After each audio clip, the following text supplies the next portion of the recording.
So Leute, herzlich willkommen aus San Francisco. Eigentlich genau zu sagen St. Helena. Oder wie sagt man, Robert? Ja, ich glaube schon. Irgendwo in Valley befinden wir uns. In Napa Valley. In Napa Valley. Ihr seht hier im Hintergrund, hier sind ein Haufen Weinfelder. Also theoretisch könnten wir uns volllaufen lassen, aber ich trinke nicht wirklich Alkohol und vor allem, ganz wichtig, wir sind mit dem Auto unterwegs und Ja, das hier hilft ist viel, viel wichtiger, Leute, denn hier steht er, der neue Audi RS7 Performance. Und bevor wir jetzt aufs Auto eingehen, ich weiß, Leute, jetzt werden sich viele denken, ja, warum fahre ich nicht den neuen RS6 Performance? Ganz einfach, Leute. Es liegt nämlich daran, dass in San Francisco am Hafen seit 2 Wochen mittlerweile gestreikt wird. Ja? Und Audi hat natürlich die Fahrzeuge nach Amerika rübergebracht, ja, für die Veranstaltung hier. Und wie es so ist, wird am Hafen, werden die Autos nicht rausgegeben. Es wurden jetzt aktuell genau 6 Stück rausgegeben. Und ich bin mit den Jungs von Carbau hier, Top Gear ist mit dabei, Grip ist mit dabei. Und es wurde genau von 6 Fahrzeugen wurde ein RS6 rausgegeben. Dementsprechend sind wir Jungs am RS7 filmen. Aber trotzdem muss man sagen, der RS7 Performance steht affengeil da. Wir brauchen überhaupt nicht reden, Leute. RS6, der Hintern ist nochmal deutlich knackiger. Aber hier in der Ascari Blau matten Lackierung, die es jetzt eben hier neu bei der Performance-Version gibt. Und dann das Ganze in Verbindung mit dem komplett schwarzen Kühlergrill, die Audi-Ringe in schwarz gehalten. Du stehst von vorne da und das Ding schaut dich sowas von böse an, auch in Verbindung hier mit den schönen Lichtern. Extrem sexy, wie das Audi immer wieder hinbekommt, dieses Design. Und neu jetzt eben bei der Performance-Version ist eben, dass wir hier die kompletten Akzente an der Seite alles in matt gehalten haben. Bedeutet auch hier optional gibt es jetzt hier die 22 Zoll Felgen. Die liegen preislich bei, was war das, Robert? Ich glaube um die 4.200 Euro. Genau. In 4 verschiedenen Versionen gibt es das.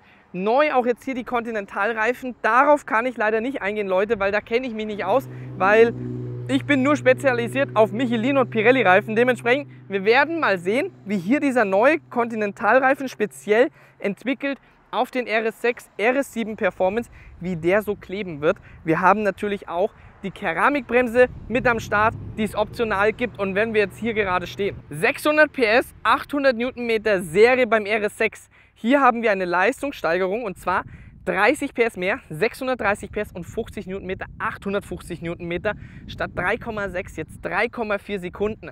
Das hört sich jetzt so aufs Erste nach gar nicht so wirklich viel mehr Leistung an. Ja?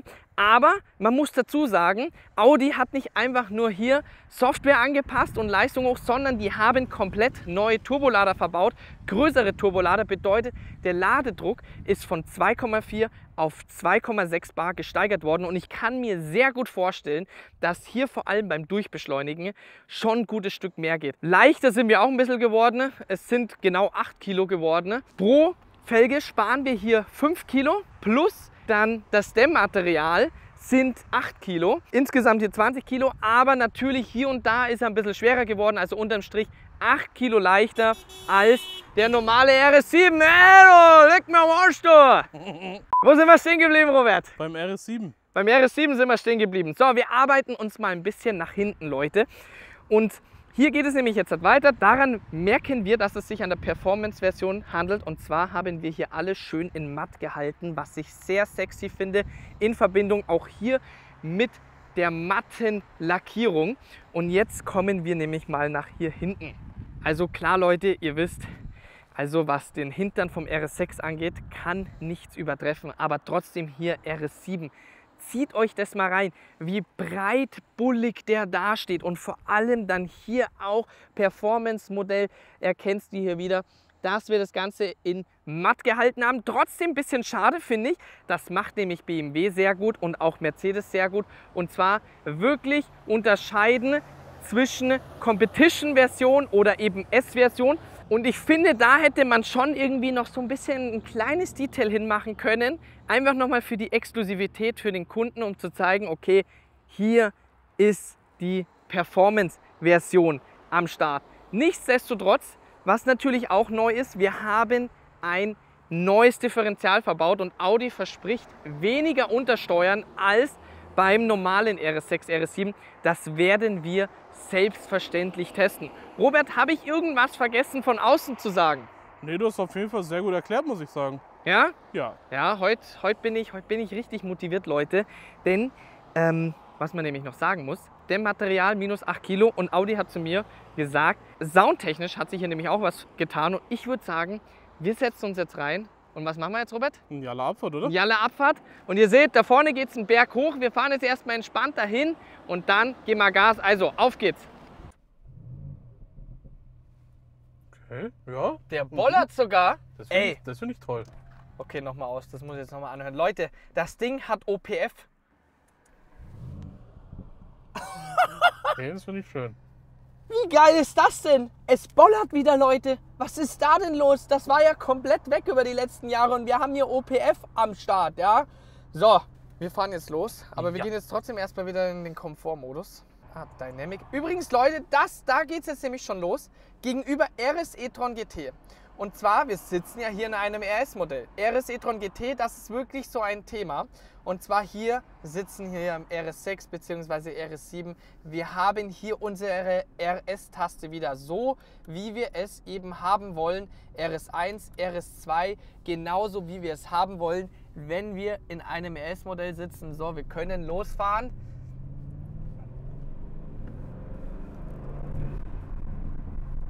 Ey, das Ding bollert aber wirklich. Das finde ich auch gut so. Das ist jetzt nicht dein Ernst. Leute, ich habe extra nachgefragt, ob es sich hier um die USA-Version handelt. Haben wir sogar mehrmals gefragt. Genau. Schau mal hier, da kommt uns RS7 entgegen. Oh, sexy. Und es handelt sich hier ganz normal um ein deutsches Fahrzeug mit OPF. Das ist schön dezent, ja, nicht zu viel, nicht zu wenig. Okay, du merkst sofort die etwas größeren Lader, merkst sofort, dass da... Die saugen Luft ab. Oh, das ist sexy. Das ist sexy. Und da vorne wird es jetzt nämlich auch schon kurvig. Ich wollte aber jetzt erstmal noch kurz auf den Innenraum eingehen, Leute. Denn ihr seht hier RS7 Performance, was hier im Innenraum abgeht. Und zwar, wir haben hier schönes blaues Carbon verbaut. Wir können das in mehreren Farben bestellen. Blau, Rot und ich glaube noch irgendwas war mit dabei. Natürlich, das ist Sonderausstattung. Bedeutet, es gibt das sogenannte Designpaket. Ja. Auf der einen Seite, wir haben hier natürlich ein komplettes Alcantara-Lenkrad, was sehr sexy ist. Aber dann natürlich auch wie hier, Schaltknopf, hier an der Seite, alles in Dynamica, genauso wie auch hier. Der Part auch schön in Dynamica und dann wäre das hier auch in Dynamica gehalten.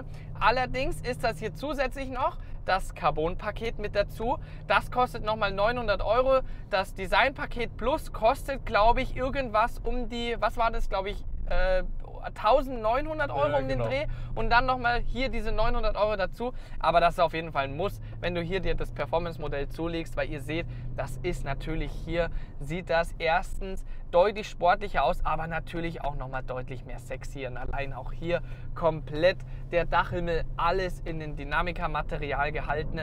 Aber jetzt wird es hier etwas kurviger und ihr seht, wir sind hier in der RS2-Taste, bedeutet ESC ist auch etwas eingeschränkt. Okay, Alter. Ja, das marschiert auf jeden Fall gut durch. Und das ist genau das, was ich meinte, Leute. Ja, das merkst du halt einfach. Das sind eben genau deswegen, das, was auf dem Blatt Papier steht, ist egal. Wir haben größere Lader verbaut und da merkst du einfach, dieser Durchzug, das ist deutlich mehr als nur diese 30 PS. Du merkst einfach diesen Durchzug, zweiter Gang hier und du gehst drauf. Boah, das schiebt schon Merkst ordentlich. du das? Und vor allem dann eben oben rum. Ja. Und das ist dieser Unterschied. Und dann handelt es sich nicht mehr nur um diese 30 PS. Ich muss einfach das Fenster ein bisschen aufmachen. Schau mal hier aus dem zweiten raus. Yo! Junge, Junge. Da geht auf jeden Fall was vorwärts, würde ich mal sagen. Oh, ganz anders. Und da merkst du einfach, egal ob jetzt hier RS7 oder RS6, schau dir das an, wie der einlenkt. Ja, wie ich es ja auch schon angesprochen habe, wir haben ein neues Differential. Bedeutet, er geht nicht mehr so in das Untersteuern, sondern er liegt hier deutlich stabiler und das merkst du halt auch generell. RS6, RS7, das sind solche Monster auf der Autobahn. Denn auf der einen Seite, ihr seht, das ist jetzt hier schon relativ hart, genauso wie du es auch haben willst im RS-Modus. Aber wenn du aus dem RS-Modus wieder rausgehst und jetzt bist du hier im Komfortmodus, erstens ist es wieder angenehm von der Lautstärke her. Und es ist, also da muss man ganz ehrlich sagen, da kommt der E63 von mir nicht hin, ja. Diese Ruhe, einfach diese Entspanntheit, die du hier in dem Fahrzeug hast, obwohl wir jetzt hier vom Performance-Modell reden, ja, nochmal alles sportlicher und genauso auch nicht der M5. Das hat hier Audi so extrem gut hinbekommen, wirklich hier diese Spreizung zwischen Komfort und Sportlichkeit, aber trotzdem, wir wollen natürlich hier wieder in die RS-Taste gehen. RS2, ESC wieder etwas eingeschränkt, weil hier wird es nämlich jetzt natürlich etwas kurviger. Robert, du hast meinen Helm da hinten im Griff, oder? Ja, hol den mal bitte. Alter, ich komme noch nicht mal hin. Alter. Oh. Schau dir das mal an, wie stabil der liegt. Boah. Du lenkst hier ein und das liegt, also entspannt. Du hörst gar nicht die Reifen quietschen, dass der irgendwie ansatzweise ins Untersteuern kommt. Also da wäre definitiv der normale RS6, normale RS7 schon längst im Untersteuern gewesen. Schon längst. Deutlich sportlicher. Das hätte ich echt nicht gedacht. Aber da merkst du einfach, neues Differential, deutlich verbessert und schon kriegst du hier das Untersteuern weg. Also ich würde jetzt schon sagen, wenn ich es jetzt mehr provozieren würde, würden wir definitiv wieder in das Untersteuern kommen. Aber dieser Grenzbereich ist deutlich weiter weg mittlerweile. Auch hier jetzt wieder, wir lenken ein. Das ist nichts. Nichts, gar nichts. Komplett stabil. Boah. Komplett stabil. Das ist eine Ansage, Mann. So, ich würde auf jeden Fall jetzt vorschlagen, Leute, wir fahren jetzt noch woanders hin und da werden wir eine 0 auf 100 Messung durchführen und dann schauen wir mal, ob wir denn hier auch wirklich diese 3,4 Sekunden schaffen werden. Denn das Schöne ist nämlich, dass wir nämlich hier auf Laptimes gehen können, beziehungsweise hier können wir unsere 0 auf 100 bzw. 0 auf 200 Messung, 0 auf 200 Messung werden wir hier selbstverständlich in den USA nicht machen, aber 0 auf 100 bekommen wir auf jeden Fall hin. So, wir gehen jetzt hier wieder in den Komfortmodus. Wir fahren entspannter hin, denn Leute, wenn wir mal kurz auf die Preise eingehen, da war ich auch etwas verwundert, geschockt, aber im positiven Sinne, denn wir liegen hier beim, egal ob RS6 Performance oder RS7 Performance, liegen wir hier bei 135.000 Euro Startpreis. Das ist ein Haufen Geld. Aber man bekommt natürlich auch sehr viel für sein Geld, denn man muss sich mal überlegen, die Performance-Version kostet genau 7.000 Euro mehr als die Standardversion. Und das hat mich schon verwundert, denn wenn wir allein beim normalen RS7 das Dynamikpaket mit dazu nehmen, ja, wo du natürlich eine Anhebung, ich denke auf der einen Seite 280 bzw. dann die 305 km/h Spitze wie hier jetzt bei der Version, dann kostet das allein schon 4.000 Euro Aufpreis. Bedeutet, was wir hier serienmäßig alles haben, ist der Preis mehr als nur gerechtfertigt. Und dann kommen wir wieder auf das Thema, wenn wir jetzt der C63 reden, von einem Vierzylindermotor mit 3 Elektromotoren, ja. Und hier haben wir noch einen richtigen V8-Motor, der 630 PS leistet und der auch wirklich mehr als nur 630 PS leistet, ja. Dann ist das natürlich schon extrem, denn wenn wir uns hier das Fahrzeug ausstatten, klar, natürlich Keramikbremse 8.000 Euro, die Lackierung kostet um die 6.000 Euro, die Felgen, das läppert sich natürlich auch hier, das Designpaket im Innenraum sind das nochmal um die 2.000 Euro, das läppert sich, ja. Aber unterm Strich kommen wir hier auch, würde ich jetzt mal behaupten, so um die 160.000 Euro raus. Und dafür bekommst du halt wirklich viel für dein Geld und vor allem nochmal, was hier Hand angelegt worden ist, wirklich die größeren Lader, alles drum und dran. Also da bin ich schon verwundert gewesen von Audi, dass die nicht die Preise noch mehr erhöht haben hier bei der Performance-Version für das, was wirklich an Arbeit reingesteckt worden ist gegenüber der normalen Version. Ja, vor allem, die können ja auch einfach nur Teile drauf klatschen, ein bisschen bisschen Optik machen Genau. und Software. Genau, die könnten easy einfach nur Software machen, 30 PS, ihr wisst es selber, Leute, wir machen Software hier bei dem Motor bis sofort bei 700 PS aufwärts, aber Audi hat gesagt, nee, wenn, dann wollen wir es richtig machen, wir hauen größere Lader rein, wir erhöhen den Ladedruck und dadurch bekommen wir dann die Mehrleistung, dadurch bekommen wir wirklich die Mehrleistung, anstatt einfach nur in Anführungsstrichen günstig eine Software reinzuhauen, weil das würde Audi sowas von viel Geld sparen, Logisch, aber nein, logisch. die machen das richtig. Und genauso auch dann auch mit dem Differential. Ihr seht es, wie das Fahrzeug deutlich besser einlenkt. Ja? Wir haben kaum ein Untersteuern hier. Und das sind halt natürlich schon viele Fakten, wo ich sage, das ist verrückt. Für nur in Anführungsstrichen 7.000 € mehr so ein extrem geileres Auto. Ja, und Performance ist hier wirklich Programm. Das muss man wirklich sagen. Ja. So, Leute, jetzt steht die 100-200 Messung an. 100, 200? Ja. Siehst du mal, wie ich das schon gewohnt bin. Ja, Leute, ich denke mir gerade.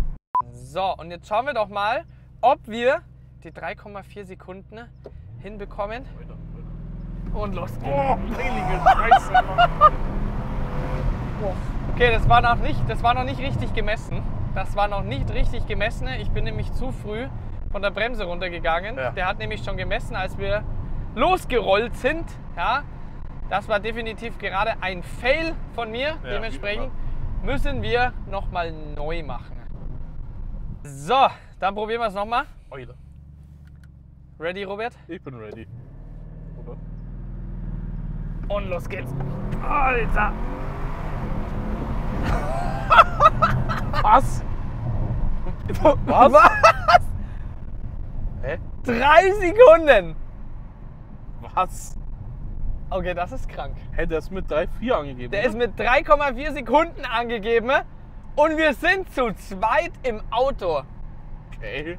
Aber das hat sich auch deutlich, aber wirklich deutlich schneller als 3,4 Sekunden angefühlt. Denn Leute, auch wenn man sich denkt, ja 3,5 Sekunden und 3 Sekunden, das ist ein deutlicher Unterschied in der Beschleunigung. Das merkst du extrem im Körper und das war auch wirklich gerade das Thema. Natürlich, das ist hier nach Tacho gemessen, nicht nach GPS, ja, dementsprechend ein bisschen eine Abweichung. Lass es dann 3,1, vielleicht sogar 3,2 Sekunden sein, aber der ist mal richtig, richtig gut im Saft. Also, wenn wir das theoretisch nochmal machen würden, ne? Vielleicht kommen wir sogar auf 2,9, aber das kann ich mir schon gar nicht mehr vorstellen. Für Serie, Leute, 3 Sekunden von 0 auf 100. Wie verrückt ist das denn? So Leute, wir kommen zum Ende des Videos. Und um es kurz zu fassen, richtig geile Arbeit, was Audi hier hingelegt hat mit dem neuen RS7 Performance. Wirklich nochmal ein kompletter Step-Up. Und das Ganze in Anführungsstrichen für nur 7.000 € Aufpreis zum Serienmodell. Und das ist schon wirklich eine Ansage. Ihr habt es jetzt gesehen, 0 auf 100 Messung, 3 Sekunden. Ne? Das ist wirklich abnormal. Kurventechnisch nochmal eine deutliche Steigerung geworden. Ne? Und dann natürlich auch geradeaus performancemäßig im Innenraum nochmal mehr diese Exklusivität, diese Qualität, die du hier verarbeitet hast. Und ja, Robert, gibt es für dich noch irgendwas zu sagen? Es ist ein mega krasser Unterschied zum normalen RS7. Wie du sagst, für nur, in Anführungszeichen, nur 7.000 €. Du kriegst größere Lader, du kriegst ein neues Differential, komplett neues Auto eigentlich. So gesehen eigentlich. Plus hier vorne, wie ihr sehen könnt, Leute, hier kommt eine schöne Kurve. Alter. Nichts. Ich würde auch wirklich sagen, Alter, du hörst nichts. Was? Boah. Und damit würde ich auch sagen, Leute, sind wir raus hier mit dem Video. Ja, das würde ich auch sagen. Ja, dann genießen wir noch die letzten Meter. Zum ersten Mal ist ein Reifenhör. Richtig Quattro, richtig Antrieb am Start. Heilige.